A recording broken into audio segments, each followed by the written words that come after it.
In today's video, I am going to teach you how to set up Constant Contact emails. Once you are logged into your Constant Contact account, start by looking at the left navigation menu. Find Channels, then click Emails. This takes you to the main email area where you can manage drafts, sent emails, and new campaigns. From here, you will create a new email, click the button that says Create, or create an email depending on what you see on your screen.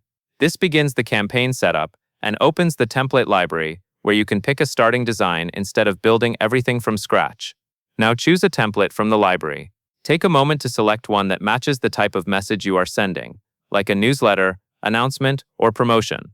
When you find a template you like, hover your mouse over it and click Select. That loads the template into the email editor.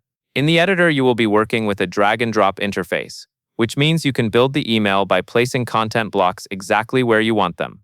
On the left-hand toolbar, you will see different elements you can add, such as images, text, buttons, or videos. Drag one of these blocks into your layout, then click it to edit the content. Keep your text clear and scannable, and make sure any images you use look sharp and support your message. Next, use the Design tab to style the overall email. This is where you can adjust global colors, fonts, and background graphics so the email looks consistent with your brand.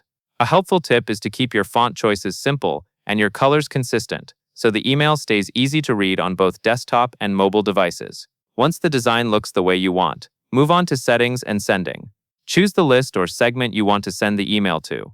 This is important because it controls who receives your message. Then add your subject line. Make it specific and relevant to the email content, since this is what people see first in their inbox. When everything is ready, click Send. Take a final glance at your audience and subject line before you confirm, since those details are the most common causes of mistakes. That covers everything you need to know.